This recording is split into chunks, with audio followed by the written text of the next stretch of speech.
Evangelho do nosso Senhor Jesus, conforme Marcos, capítulo 4. Irmãos, nós vamos ler a partir do versículo 35 até o final do capítulo, até o 41. Marcos capítulo 4, final do capítulo 4, versos 35 a 41. Eu peço que você acompanhe com bastante atenção a leitura da palavra do nosso Deus, que nos diz: naquele dia, sendo já tarde, disse-lhes Jesus: passemos para outra margem. E eles, despedindo a multidão, o levaram assim como estava no barco, e outros barcos o seguiam. Ora, levantou-se grande temporal de vento, e as ondas se arremessavam contra o barco, de modo que o mesmo já estava a encher-se de água. E Jesus estava na popa, dormindo sobre o travesseiro. Eles o despertaram e lhe disseram: Mestre, não te importa que pereçamos? E ele, despertando, repreendeu o vento e disse ao mar: acalma-te, emudece. O vento se aquietou e fez-se grande bonança. Então lhes disse: por que sois assim tímidos? Como é que não tendes fé?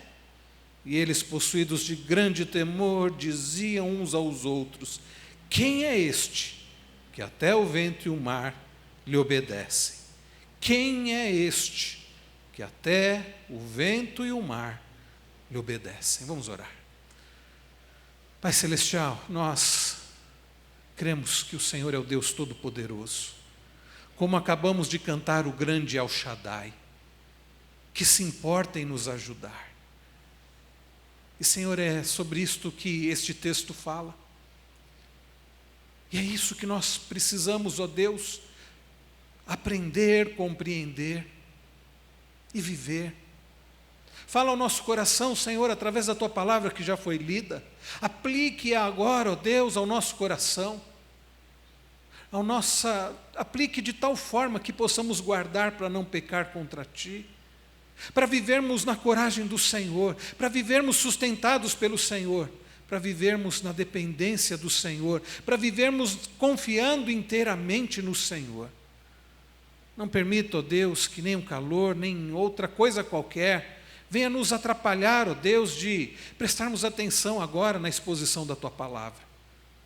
Em nome, para a glória do nosso Senhor Jesus, aquele que é todo poderoso e todo amoroso, é que nós oramos gratos. Amém. Irmãos, nós estamos desde o dia 31 de dezembro, olhando por o Evangelho do Senhor Jesus e buscando aprender acerca de Cristo, aprender acerca do Evangelho do Senhor. E nós olhamos, por exemplo, no dia 31 de dezembro, no culto de passagem de ano, nos minutos finais do ano de 2019, nós olhamos lá para João 21, vendo como Jesus se manifestou, como Jesus se manifesta. Nós vimos que Jesus se manifestou aos seus discípulos, como Ele se manifesta até hoje. Ele se manifestou com graça, amor, perdão. Ele se manifestou com poder, e Ele se manifestou com restauração. É isso que nós vimos no dia 31. Olhando lá no Evangelho de João, nós estamos fazendo um caminho um pouco agora inverso. Nós falamos do quarto Evangelho, fomos lá para o quarto Evangelho, que é um pouco diferente, que destaca coisas que os outros três não destacaram, Mateus, Marcos e Lucas, os sinóticos. E na semana passada nós olhamos para Mateus capítulo 6, verso 33, aprendendo sobre o que devemos priorizar. O que o Evangelho nos ensina a priorizar? Na ética do reino, no Sermão do Monte, Jesus diz que devemos buscar em primeiro lugar o reino, seu reino e a sua justiça, o reino de Deus e a sua justiça, e as coisas básicas o Senhor vai acrescentar. E hoje, meus irmãos, nós olhamos aqui para o Evangelho conforme Marcos, se Deus permitir, semana que vem Lucas. E aqui em Marcos nós podemos aprender sobre por que devemos seguir a Jesus. Podemos aprender sobre quem é Jesus, aquele a quem nós devemos seguir, e aprender quais as implicações de seguir a Jesus. Por quê? Seguir a Jesus, se é que você segue a Jesus, quem é Jesus e quais as implicações de seguir a Jesus. Irmãos queridos, Evangelho, eu me lembro quando aprendi na infância ou na adolescência sobre os livros da Bíblia, e a gente aprende como são divididos. Então a gente aprende, por exemplo, que no Antigo Testamento, nos 39 livros, nós temos os livros da lei, o Pentateuco, depois nós temos os livros históricos, vai de Josué até Ester, depois nós temos os livros poéticos, Jó, Salmos, Provérbios, Eclesiastes e Cantares ou Cântico dos Cânticos, depois nós temos os livros proféticos. E alguns ainda fazem a divisão entre profetas maiores e profetas menores.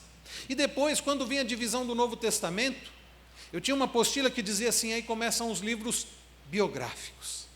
Os evangelhos sendo chamados de livros biográficos. Depois falava sobre um livro histórico, falava sobre as cartas de Paulo, um livro histórico, e as cartas, as demais epístolas, e um livro profético que é Apocalipse. Irmãos, é interessante que antes então do livro histórico, que é Atos dos Apóstolos, os evangelhos eram chamados de livros biográficos. E um livro biográfico, uma biografia, conta a vida de alguém.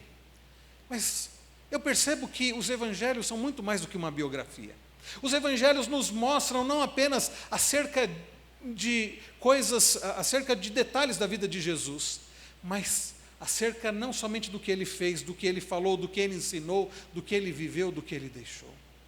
Então, meus irmãos, é profundamente importante fazer o que estamos fazendo, olhando para os evangelhos, olhando para os ensinos de Cristo, olhando para as atitudes de Cristo.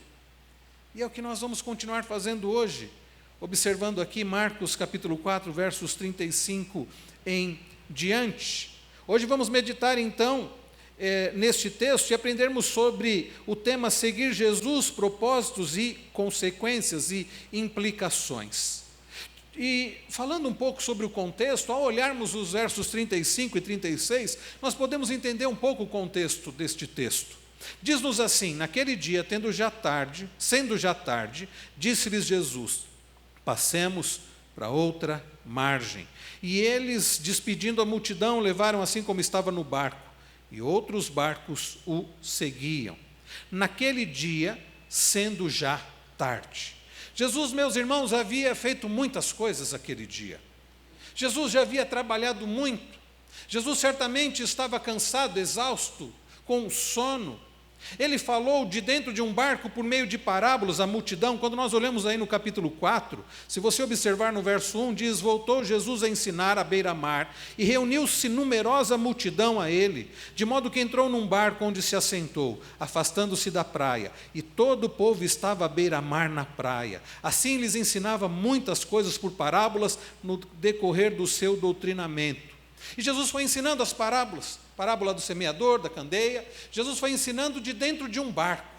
Aquele que era poderoso para andar sobre as águas, não fez porque ali tinha um barco. E ele entrou naquele barco e ensinou. Então, Jesus estava já trabalhando bastante. Mais tarde, em casa ou em uma casa, ele deu instruções privadas aos seus discípulos. E não é de se surpreender que quando a noite chegou, eles estavam exaustos. Eles voltam para a praia, ali se ajunta mais gente, e ele precisava se afastar. E ele diz para os seus discípulos, vamos passar para o outro lado, vamos passar para outra margem, do chamado Mar da Galileia. E então, conforme nós vemos aqui no verso de número 36, despedindo a multidão, levaram assim como estava. Jesus, meus irmãos, estava por demais cansado. Ele disse, vamos atravessar para o outro lado. Jesus queria atravessar a agitada Cafarnaum para o lado oriental, para a terra dos Gerazenos. E como ele era totalmente divino, mas perfeitamente humano, Jesus precisava de descanso. Mateus também registra, assim como Lucas, também registra esse episódio, e Mateus registra isso lá no capítulo 8. E é interessante que no registro de Mateus, pouco antes de Mateus registrar este episódio, Mateus registra algo curioso. Mateus registra esse episódio de Jesus acalmando a tempestade nos versos 23 a 27, mas os versículos que antecedem esse registro, Mateus fez questão de registrar que Jesus põe à prova aqueles que faziam parte daquela multidão. Quando nós lemos, por exemplo, dos versos 18 a 22, lá do capítulo 8 de Mateus, nós lemos isso. Você não precisa abrir, mas diz assim, vendo Jesus muita gente ao seu redor, ordenou que passassem para outra margem. Então, aproximando-se dele, um escriba disse: Mestre, seguir-te-ei para onde quer que fores. Gente que busca o Senhor Jesus e que diz que seguiria o Senhor Jesus. E assim, meus irmãos, Jesus está fazendo um desafio. E a primeira coisa, queridos, então, que nós podemos destacar é: por que seguir a Jesus? Por que é que nós devemos seguir a Jesus? Por que é, queridos irmãos, que nós devemos seguir a Jesus? Muitos fazem esta afirmação por empolgação. Muitos fazem essa afirmação porque querem bênçãos. Quantas daquelas pessoas na multidão estavam interessadas apenas nos sinais que Jesus fazia? Quantos que faziam parte daquela multidão à beira daquela praia, que seguiam Jesus por causa dos pães, dos peixes que ele multiplicava e que ele então alimentava? Quantas pessoas estavam querendo seguir a Jesus, estavam empolgadas, mas não tinham nem ao menos a compreensão de quem era Jesus? Os próprios discípulos que o seguiam mais de perto demonstraram que não tinham essa compreensão, porque ficam admirados quando Jesus repreende o mar e o vento. E quantos naquela multidão não sabiam de fato quem era Jesus e não estavam seguindo pela motivação correta? Vejam, no verso então que nós vemos aqui de Mateus capítulo 8, um escriba, ele se aproxima de Jesus e o escriba era um copiador da lei, e ele faz a seguinte afirmação: Mestre, seguir-te-ei para onde quer que fores. Qual foi a resposta de Jesus para aquele homem? Jesus, no verso de número 20, respondeu: as raposas têm seus covis, as aves do céu seus ninhos, mas o Filho do Homem não tem onde reclinar a cabeça. E o pouco tempo que ele teve para reclinar a cabeça, logo seus discípulos o acordaram dizendo: Mestre, não te importa que pereçamos? O pouco tempo que ele teve para reclinar a cabeça num travesseiro, e aqui a ideia é mais talvez uma almofada ou um banquinho, alguma coisa ali daquele barquinho, e ele diz para aquele homem: você quer me seguir? Então, por que seguir a Jesus? No verso 21, e outro dos discípulos lhe disse: Senhor, permita ir primeiro sepultar meu pai.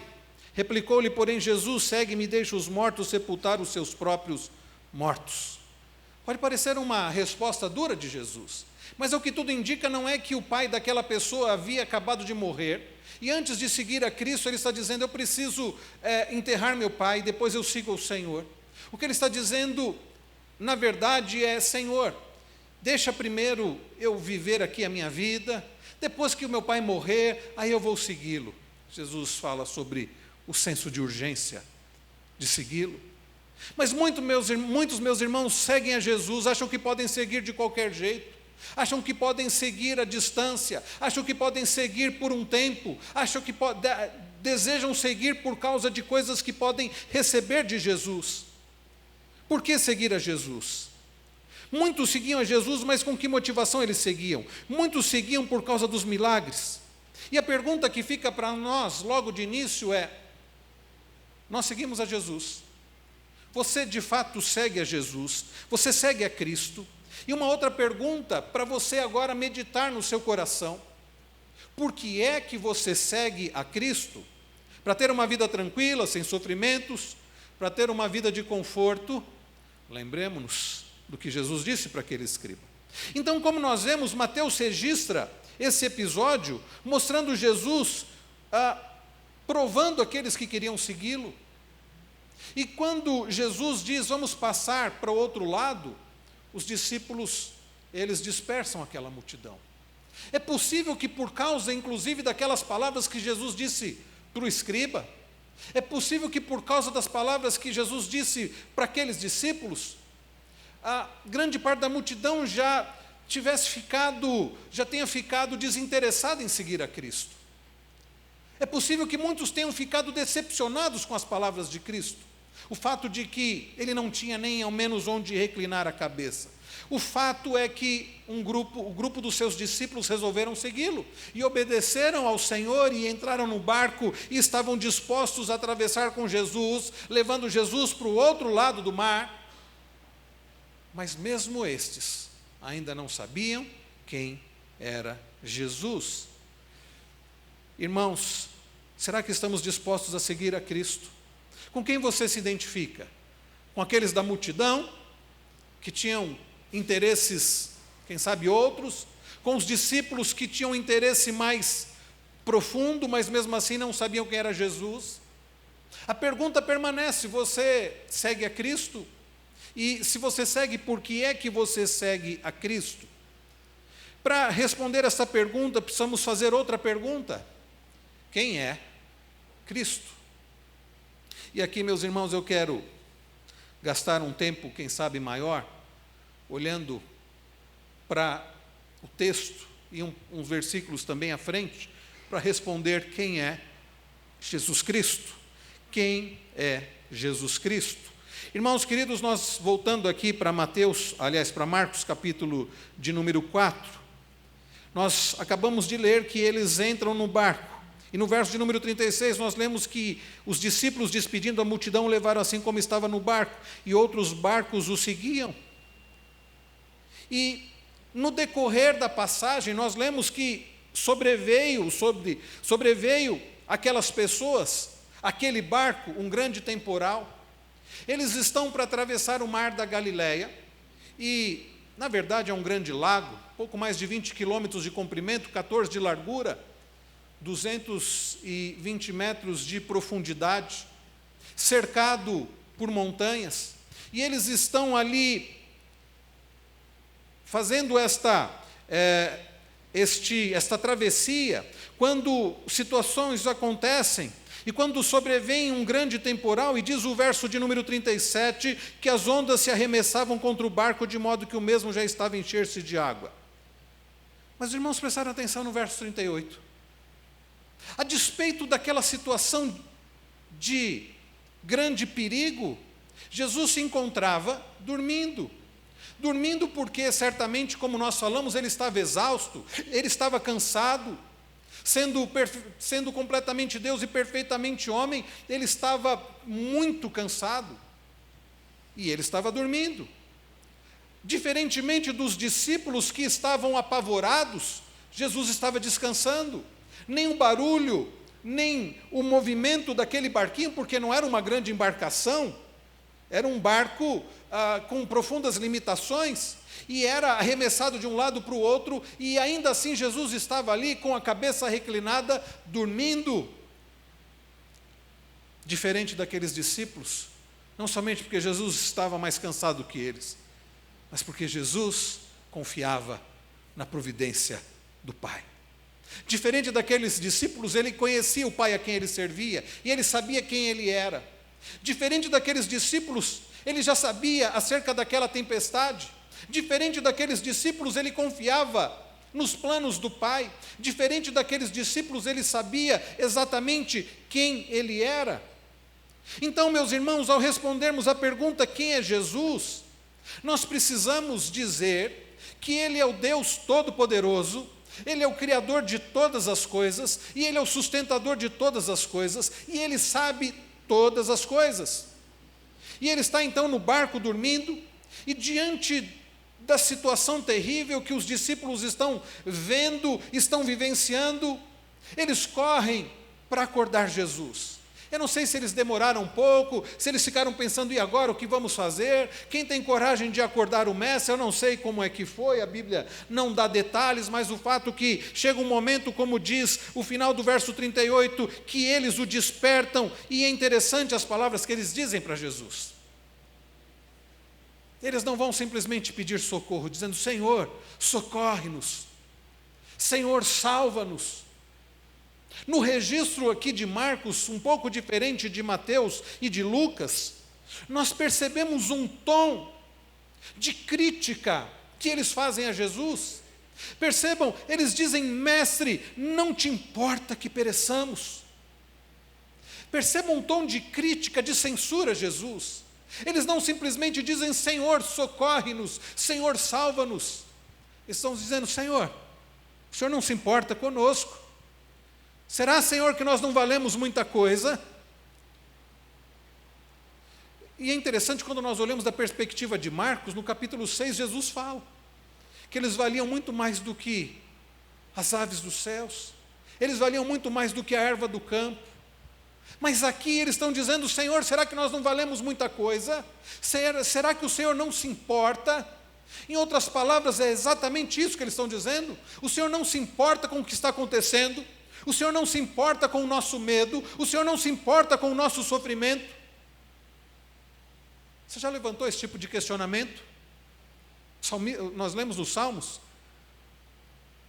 o salmista levantando esse questionamento: será que Deus se esqueceu de mim? Será que cessou a sua bondade, a sua graça? Será que caducou? Mas, meus irmãos, nós aprendemos aqui neste texto que Jesus é aquele que se importa conosco.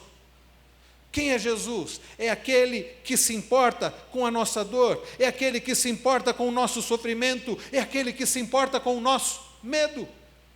Não é aquele que nos isenta de passar por situações de perigo, não é aquele que nos coloca debaixo de uma redoma e nos protege de tudo e de todos, não permitindo que passemos nenhuma dificuldade, não. Mas é aquele que, mesmo permitindo, mesmo tendo em sua agenda situações de dificuldade, como nós aprendemos nesta manhã, é aquele, meus irmãos, que se importa com a nossa dor. Logo depois de Jesus ser despertado por aqueles discípulos com uma palavra de censura, ouvindo: o Senhor não se importa conosco, diz-nos o verso de número 39, e ele, despertando, repreendeu o vento e disse ao mar: acalma-te, emudece. O vento se aquietou e fez-se grande bonança. Ele se importou com aqueles discípulos, ele se importou, meus irmãos, com aquelas pessoas. Ele se importou com a dor e com o sofrimento daqueles homens que estavam com ele naquele barco. Homens falhos, homens imerecedores, homens que o próprio Senhor Jesus depois vai dizer que não tinham fé, que tinham medo. Ele se importou com o medo, com o sofrimento daquelas pessoas. Eu quero dizer para você, você precisa saber disso. Jesus, aquele que é o Todo-Poderoso, ele também é o Todo-Amoroso. Ele se importa com pessoas como eu e vocês. Ele se importa com a nossa dor. Talvez você esteja passando situação de dor, situação de sofrimento, se perguntando: será que o Senhor se importa comigo? A resposta é sim, Ele se importa. O Criador do universo, aquele que tem todo o poder, Ele, além de ser todo poderoso, Ele é todo amoroso e Ele se importa sim com a nossa dor, Ele se importa com o nosso medo, Ele leva em consideração tudo isso. Ele se importou, meus irmãos, com a situação daqueles seus discípulos, e ao continuarmos a leitura, ao adentrar, por exemplo, no capítulo 5, nós não vamos nos deter, porque o texto que base aqui é o capítulo 4, mas nós vemos, por exemplo, Jesus demonstrando se importar com a dor de um homem que vivia escravizado, humilhado por demônios. Quando eles chegam à outra margem, Jesus, como diz o capítulo de número 5, o início do capítulo 5, diz que ele chega à terra dos Gerazenos, e ao desembarcar, diz o verso 2 do capítulo 5, logo veio dos sepulcros ao seu encontro um homem possesso de espírito imundo. A situação daquele homem era de possessão, de espírito imundo. E diz o verso 4, o verso de número 3, o qual vivia nos sepulcros e nem mesmo com cadeias alguém podia prendê-lo. Que situação era aquela daquele homem? Situação de humilhação, situação, meus irmãos, de humilhação, situação de degradação. Era escravizado, era humilhado. Era um homem gadareno, ou gergeseno, ou gerazeno. Ele, conforme nós vimos aqui, estava possuído por um espírito imundo. Ele habitava num cemitério. Você já pararam para pensar o que é isso?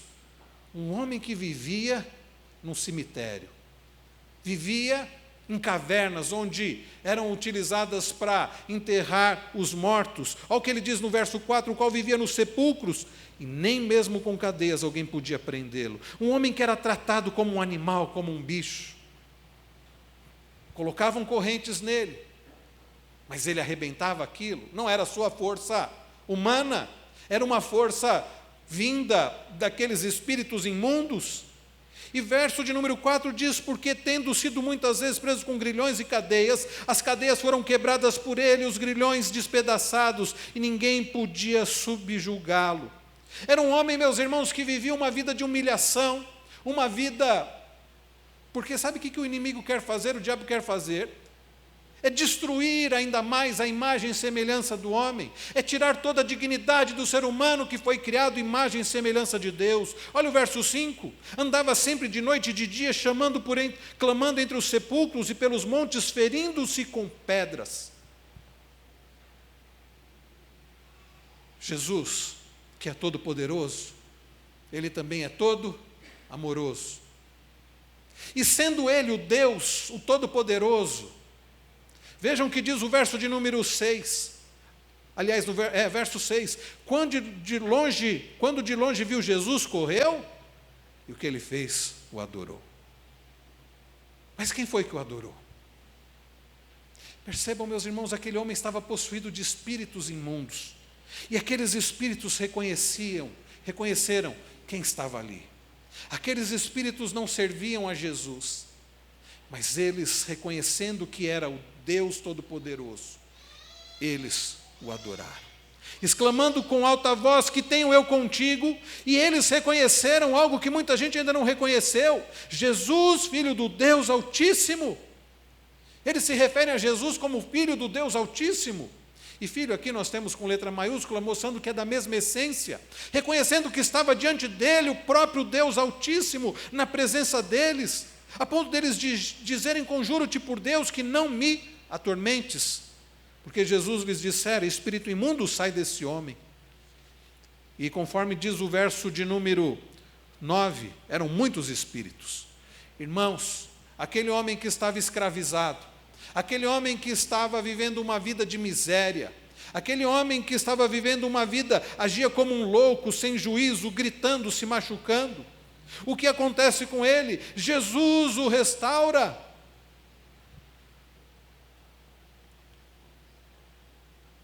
Aqueles espíritos pedem para que fossem lançados naquela manada de porcos, e Jesus assim o permite, sendo o Rei dos Reis, Senhor dos Senhores, é aquele que tem poder sobre principados e potestades, é aquele que tem poder sobre todo o universo, inclusive o próprio diabo está debaixo do poder do Senhor.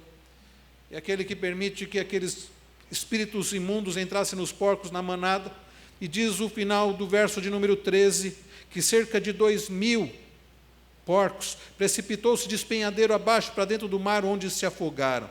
E os porqueiros fugiram e anunciaram na cidade pelos campos. Irmãos, o nosso Senhor Jesus é aquele que se importou com o drama daquele homem. Aquele homem subjugado, humilhado, escravizado, vivendo como um animal, como um bicho, se ferindo, se machucando, sem dignidade, foi liberto pelo Senhor. Jesus o liberta, restaura a sua sanidade mental. Jesus restaura a sua dignidade humana, porque além de ser todo poderoso, ele é todo amoroso. Olhe comigo o verso de número 15, aqui do capítulo 5. Indo ter com Jesus, viram endemoniado, o que tivera legião, assentado, vestido, em perfeito juízo, e temeram. Aquele homem que antes estava humilhado, subjugado, vivendo como um animal, como um monstro, agora estava ali, sentado, em perfeito juízo, tendo restaurado a sua sanidade mental, sua dignidade humana. E é interessante que Jesus faz dele um proclamador do Evangelho, conforme nós vemos nos versos 18 a 20. Percebam, meus irmãos, Jesus, quem é Jesus? É aquele que se importou com os discípulos, é aquele que se importou com a situação daquele homem, é aquele, meus irmãos, que se importa com a nossa dor, com a nossa situação, é aquele que se importa com o nosso sofrimento. Jesus, meus irmãos, também, além de se importar com a situação daquele homem, quando nós damos continuidade na leitura, nós vemos no verso de número 21, que Jesus também se importou com a dor de um pai. Vejam comigo, tendo Jesus voltado no barco para o outro lado, afluiu para ele grande multidão, estava junto do mar, E eis que chegou a ele um dos principais da sinagoga, chamado Jairo, e vendo-o, prostrou-se a seus pés. E incessantemente lhe suplicou: minha filhinha está à morte, vem e põe a mão sobre ela, para que seja salva e viverá. E olha o que diz o verso 24, Jesus foi com ele. Era um homem de prestígio, principal da sinagoga, Jairo, mas que estava vendo a sua filhinha de 12 anos morrer. Já parou para pensar o que é isso? A maioria de vocês aqui são pais e sabem do que eu estou dizendo. O que é você ver um filho doente? O que é você ver um filho enfermo? E quando a gente diz assim, eu passaria por isso no lugar dele, nós passaríamos mesmo. Porque para um pai e para uma mãe é terrível ver um filho doente. E você já deve ter passado por isso. Ano passado tivemos que passar com o Pedro, que precisou fazer uma cirurgia, e se de fato pudesse, nós passaríamos no lugar dele, porque nos causa muito sofrimento ver o sofrimento de um filho, ver a dor de um filho, e nada chega perto do que ver um filho morrendo, e está lá aquele homem com tanto prestígio, com tanta admiração por parte do povo, sobretudo do povo judeu, mas é um homem que está sofrendo, vendo a sua filha morrer, e o que ele faz, crendo em Jesus, ele diz: me acompanhe, Senhor, impõe a mão sobre ela e ela viverá, e ela vai ser curada. E o impressionante é que, ao invés de Jesus dizer para ele: olha, meu filho, você não sabe que eu tenho muita coisa para fazer, eu não consegui nem descansar direito, nem dormir eu consegui direito, cheguei e já fiz, eu preciso descansar, eu tenho outras coisas. Jesus foi com ele, diz o verso 24. Então, meus irmãos, indo com ele, acontece uma outra situação que nós vemos. Enquanto Jesus está a caminho da casa de Jairo, ele está ali, uma multidão o comprimindo, e uma mulher, diz-nos aqui o texto, a partir do final do verso 24 e a partir do verso 25, uma mulher que havia 12 anos vinha sofrendo de uma hemorragia.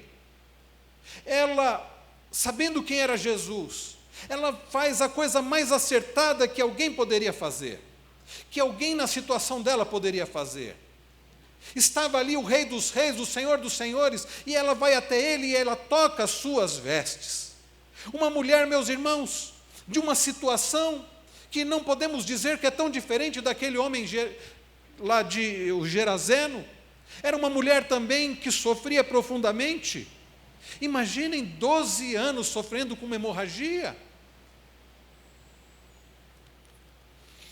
Numa época, os irmãos me desculpem aqui o que eu vou dizer, mas numa época que não tinha o que as mulheres têm hoje, não tinha absorvente.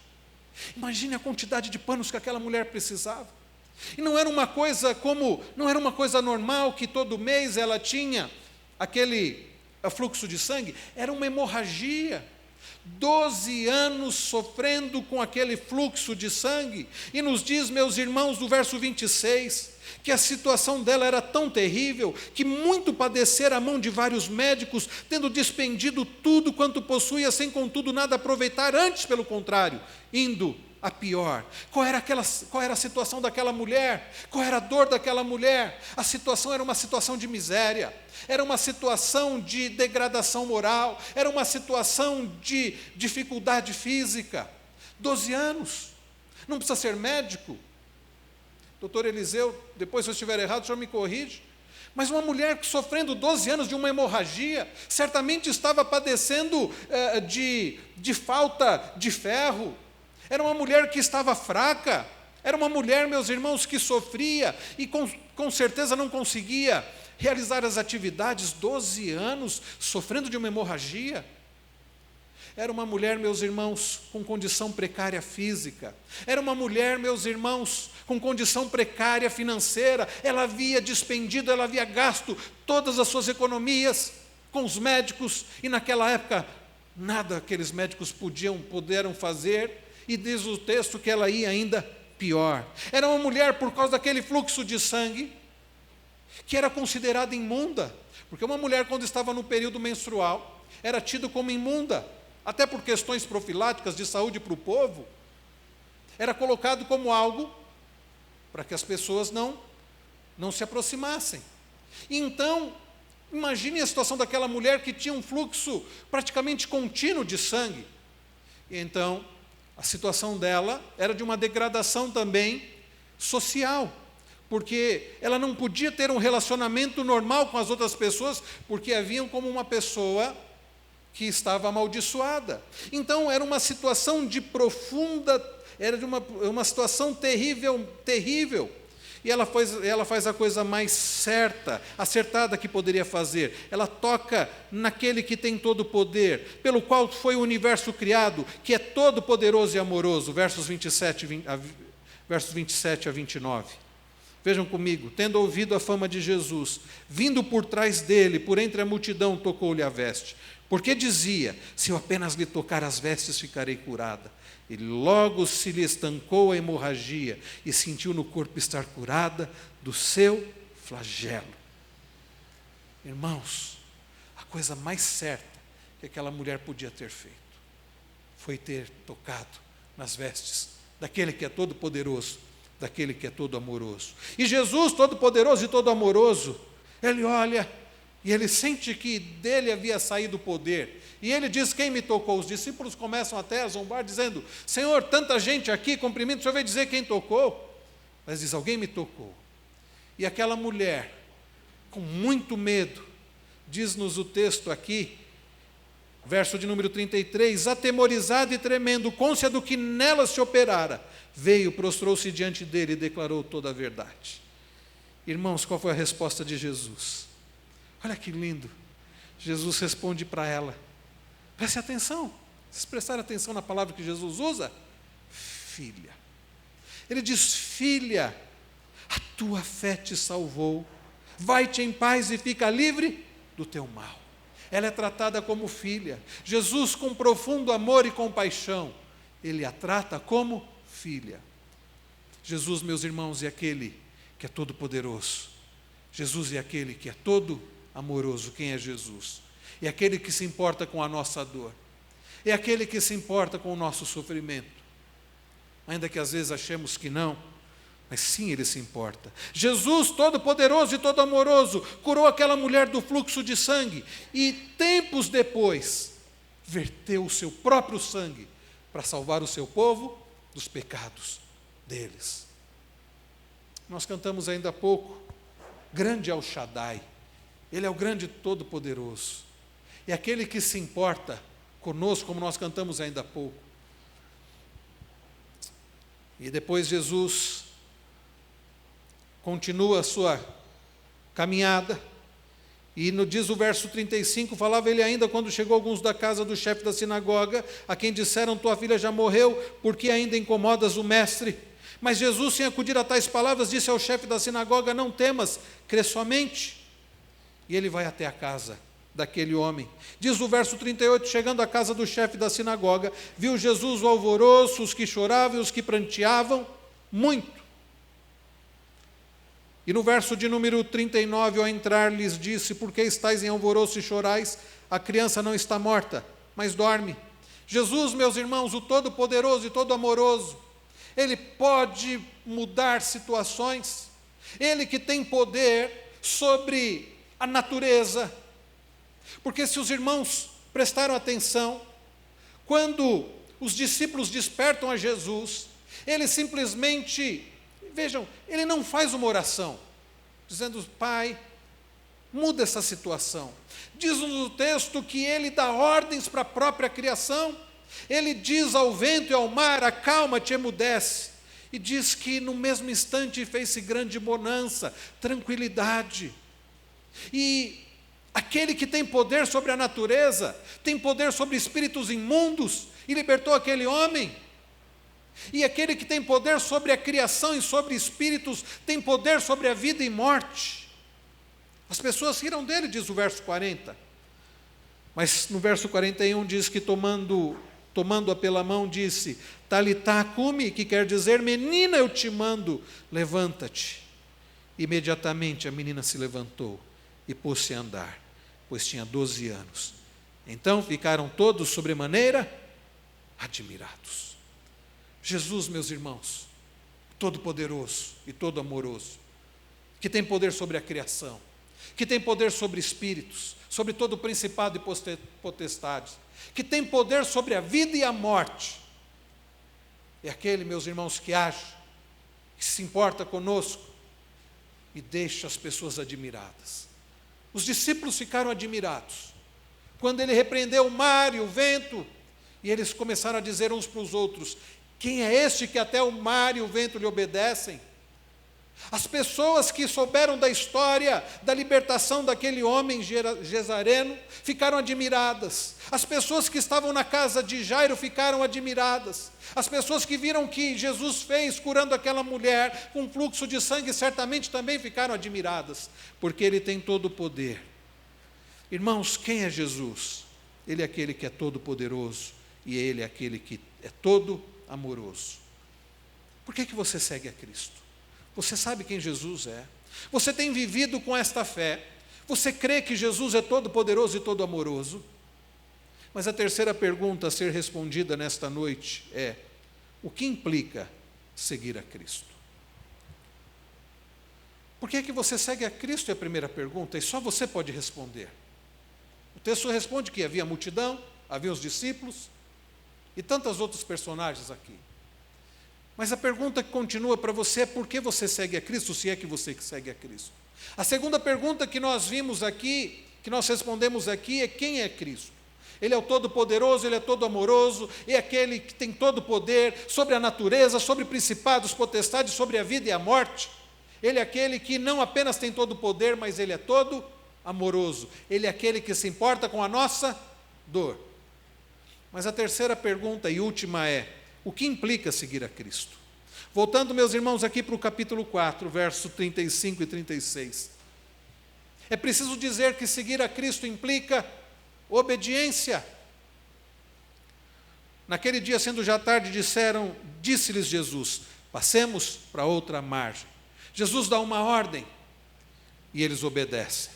E eles, despedindo a multidão, levaram assim como estava no barco, e outros barcos o seguiam. Irmãos queridos, seguir a Jesus implica obediência, implica fazer a vontade do Senhor. E Jesus vai dizer que aquele que o ama é aquele que faz a sua vontade, é aquele que guarda os seus mandamentos. Somos nós, meus irmãos, discípulos de Cristo, somos nós pessoas que obedecem a Cristo. E eles obedecem a Cristo. Mas seguir a Jesus implica, além de obediência, implica não uma vida do tipo mar de rosas, não uma vida isenta de problemas, mas por vezes até situações difíceis. Verso de número 37 nos mostra que a obediência dos discípulos não os poupou da tempestade. Ora, levantou-se grande temporal de vento e as ondas arremessavam contra o barco, de modo que o mesmo já estava a encher-se de água. Como eu disse, meus irmãos, o Mar da Galileia, aquele grande lago, cercado por montanhas, por 3 lados cercado por montanhas de 300 metros, e o lago com 200 metros e poucos de profundidade. E tinha um Monte Hermon de cerca de 2.800 metros, fica congelado grande, fica com neve grande parte do ano, se não todo ano, e de tempos em tempos vem um vento bem gelado, e cria, meus irmãos, numa região ali do Mar da Galileia, tempestade. E era uma tempestade, pelo que nós vemos aqui, muito ruidosa, uma tempestade muito forte. O fato, meus irmãos, dos discípulos obedecerem a Jesus, não os isentou de passar pela tempestade. Eles não estavam passando por aquilo porque estavam desobedecendo, porque às vezes a pessoa fala: não, deve ter sido por causa, igual a situação de Jonas, né? Deus manda Jonas ir para um lugar, para Nínive, e ele resolve fugir, desobedecer a Deus, indo para Tarsis. Aí Deus manda lá uma situação difícil e acontece tudo o que acontece. Nós conhecemos a história de Jonas, mas não é esse o caso. Os discípulos, irmãos, estavam passando por aquela tempestade, não é porque estavam fugindo da vontade do Senhor, não é porque haviam desobedecido a Cristo. Justamente por terem obedecido a Cristo, eles entram naquele barco, eles estão conduzindo a Jesus, diz o texto que outros barcos seguiam, mas sobrevém aquela tempestade. Irmãos queridos, o fato de pertencermos a Cristo não nos isenta de passar por situações difíceis. Ele nos livra nas situações difíceis, mas Ele não nos não nos isenta de passar pelas situações difíceis. Muitos da multidão queriam seguir a Jesus, achando que teriam uma vida do tipo mar de rosas, mas não é assim. Então, irmãos, seguir a Cristo implica, como veremos na semana que vem, vai implicar tomar a cruz, vai implicar seguir, vai implicar situações difíceis para a nossa vida.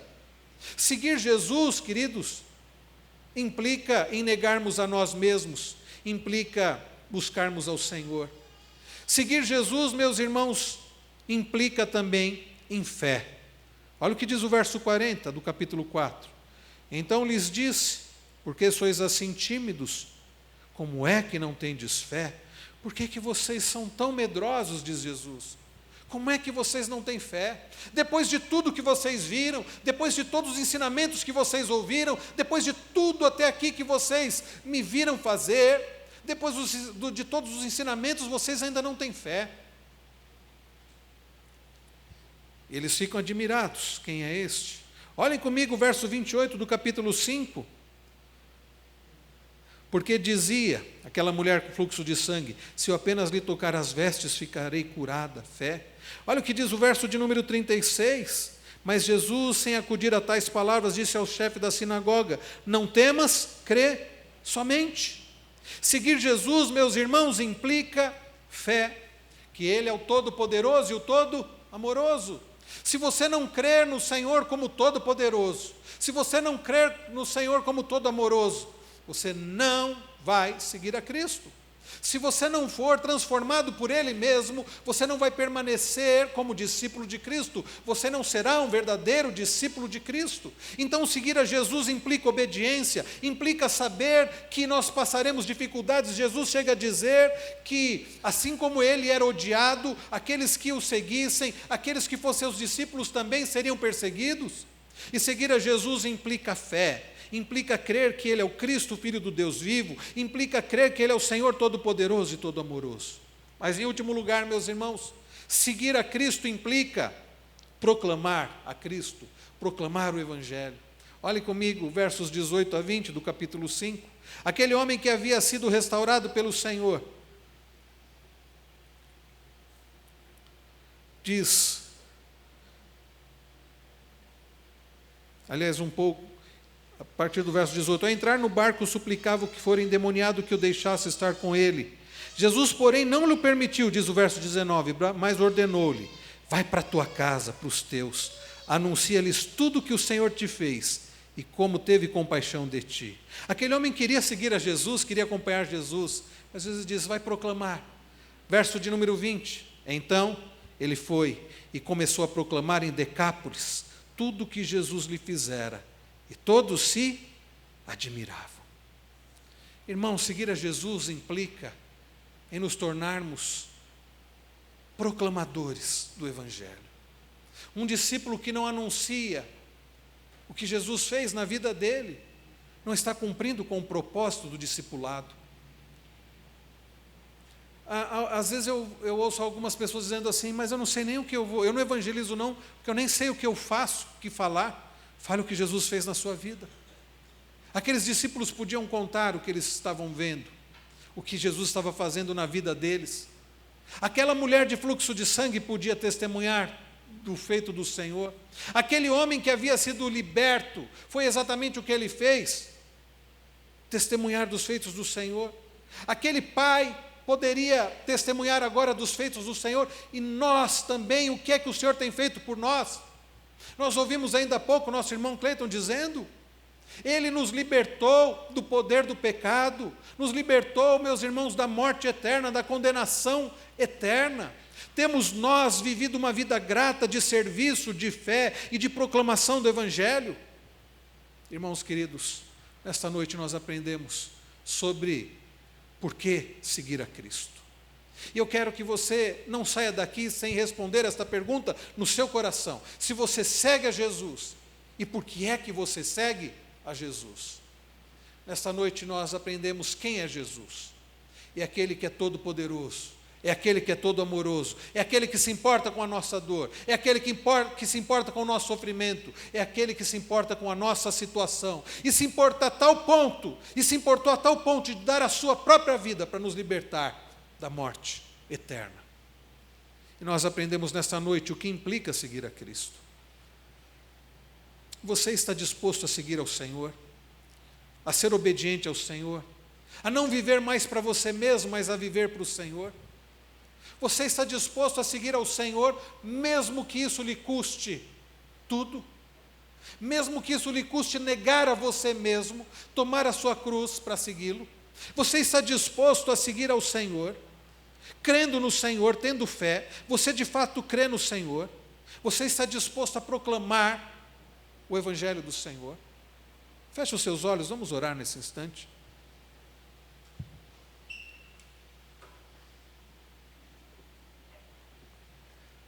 Os discípulos, depois de verem Jesus dando ordem à criação, eles ficaram admirados e disseram: quem é este que até o vento e o mar lhe obedecem?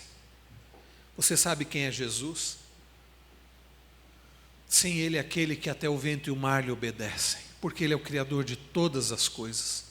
Sem Ele, nada do que foi feito se fez, e Ele tem poder sobre a criação. Quem é Jesus? É aquele que tem poder sobre principados e potestades. Quem é Jesus? É aquele que tem poder sobre a vida e a morte. É aquele que tem poder para criar, para restaurar, para ressuscitar. Quem é Ele? É aquele que se importa com a nossa dor. Os discípulos perguntaram: mestre, não te importas que pereçamos? Sim, Ele se importava. E Ele se importa com a sua vida. E Ele se importa com você. E Ele se importa com a sua dor. E Ele conhece a sua dor, porque Ele foi homem de dores e que sabia o que era padecer. Ele foi alguém que foi humilhado, traído, rejeitado, ferido, cuspido, crucificado, morto. Ele sabe o que é padecer. Ele se importa com a sua dor, e Ele conhece a sua dor. E Ele venceu a morte, e tem poder para restaurar a minha e a sua vida. Busque ao Senhor, diga: Senhor, eu preciso de restauração. Senhor, eu creio que o Senhor conhece a minha dor, e que o Senhor se importa comigo, e eu quero descansar no Senhor. Jesus precisava tanto descansar, e Jesus não conseguiu ao menos descansar, para que nós pudéssemos ter o descanso de alma, de espírito. Jesus entregou a sua própria vida.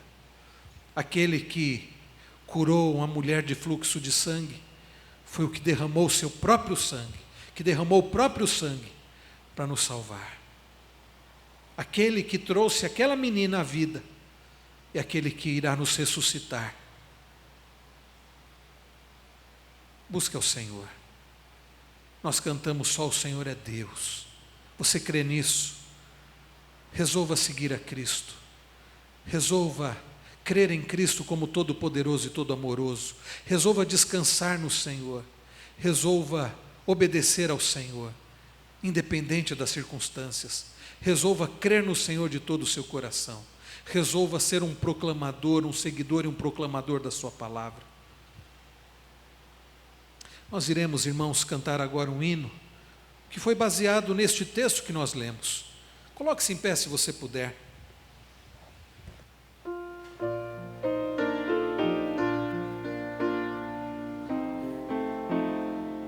Sossegue a sua alma na presença do Senhor, o que é todo poderoso e todo amoroso. Mestre, o mar se revolta e as ondas nos dão pavor.